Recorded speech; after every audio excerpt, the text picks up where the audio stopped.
Black heroes have greatly influenced our community of Windsor, Ontario, Canada.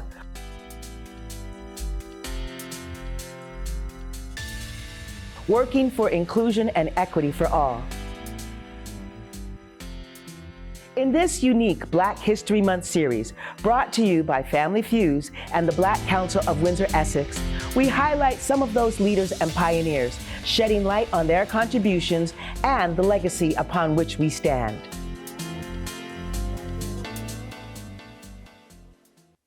Born and raised in Windsor, Ontario, Rodney Davis is a community, labor, and human rights activist. He holds a sociology degree from the University of Windsor. As a labor activist, Rodney served as chair of the CAW Workers of Color Caucus for Windsor, Essex, a member of the Political Education and Human Rights Committees at CAW Local 444, and a CAW discussion leader offering training in anti-harassment, creating a safe workplace environment, new unit training, as well as a public speaking course called Finding Your Voice. In the community, Rodney was a board member at the North American Black Historical Museum, now known as the Amherstburg Freedom Museum, a founding member at the North Star Cultural Community Center. He served on the United Way Allocation Committee, served as a board member at New Beginnings, including time as vice president, and was a board member at the Windsor and District Black Coalition, including one term as president. He also serves on the board of the Windsor-Essex County Sports Hall of Fame and Museum. As a Chrysler retiree, now Stellantis, with a 37-year record of service, Rodney continues to engage in advocacy, youth mentorship, and conflict resolution in areas related to equity, diversity, and inclusion. Frequently, he prefers to remain in the background rather than in the spotlight, stating that he is just a stranger passing through. Rodney is the proud father of 4 daughters and 5 grandchildren and resides in Windsor with his wife, Irene Moore Davis. He recently became an elder with the Black Council of Windsor, Essex.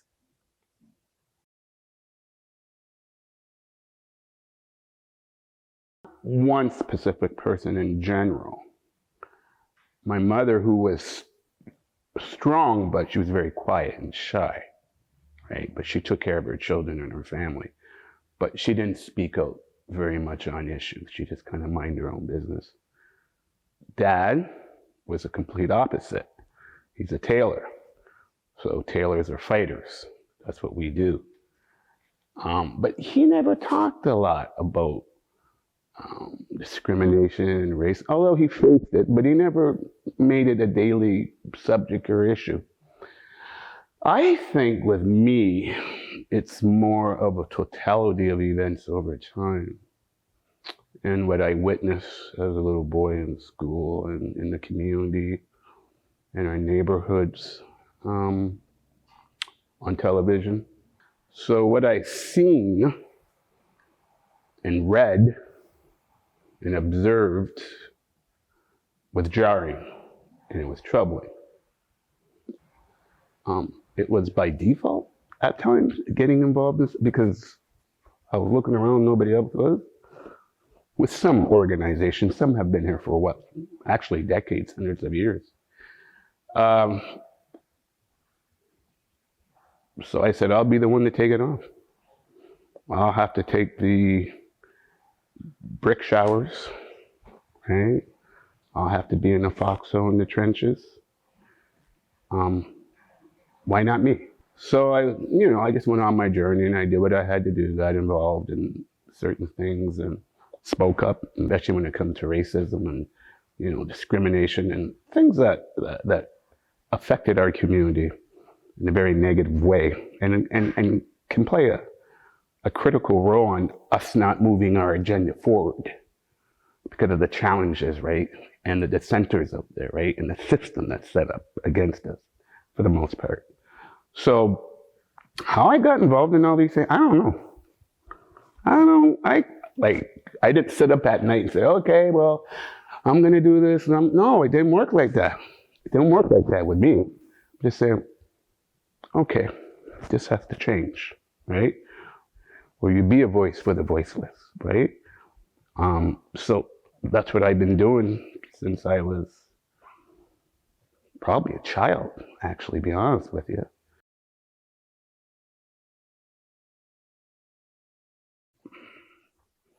I'm just an average person.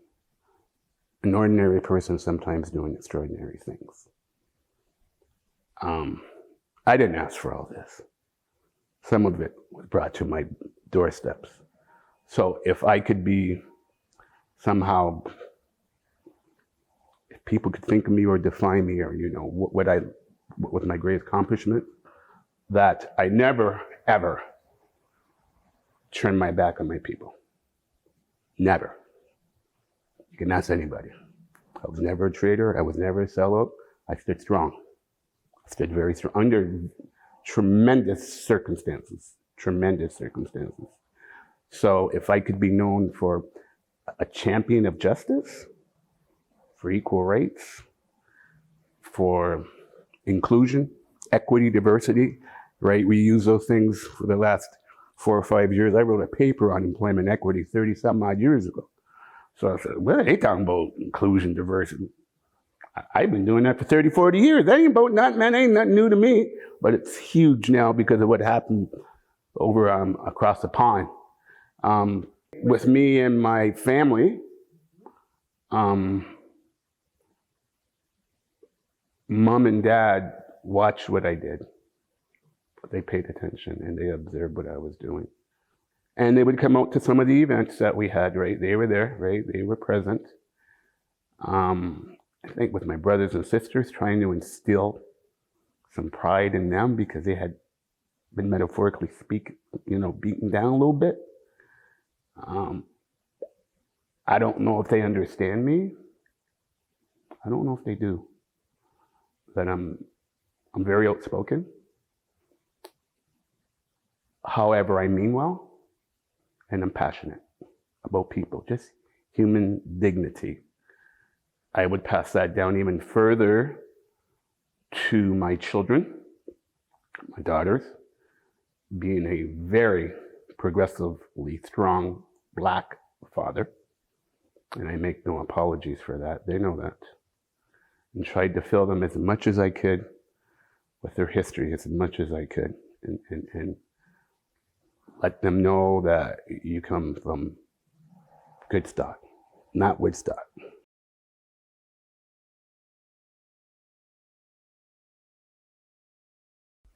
They must stand strong because you're going to feel the force of institutions, organizations, people, government, policing, housing, justices. You're going to feel the force. So you have to be resolute. You have to be resolute. You have to find the will within and maybe the powers to be, because you can't do it by yourself. There ain't no person I know has done any of this work by themselves, and if they said they had, they're lying. I can tell you that right now. We need each other for support. We have to encourage each other. You do this because you want to play a role in making sure our society is just and fair. You do this work because you want to make sure that we're treated properly. Now with social media, you got so many things coming at you at one time, and society's trying to identify you, and they're trying to line you up the way that they think you should speak and talk and walk and things of these sorts. Just be you. Just be you, man. You don't know nobody define you or cut you up and slice you and dice you till you're nothing. You don't do that. So with them, I would say, get involved as much as you can. It's a fight. It's a fight to the end. It will wear you down. You'll get demoralized. You'll get depressed. I'm just letting them know. I said, look, man, this is reality, right? This guy is going to go, all right? And then you're going to have days where you're going to have victories. And you're going to feel good, and you're going to feel happy because you may have helped just one person one time. Be mindful who your social group is. Be extremely mindful who your social group is. Surround yourself with good people, strong people, like-minded people who can help you achieve your goals and your objectives, because you're going to need them, right? And I tell them, don't give up, right? Don't give up on the fight, right? Because you get down and guess what? You gotta get back up, right, for the next fight. So it seems to be endless. It seems to be endless. But if you're strong enough and you're willing enough and you're resilient enough, go out there and fight for our people.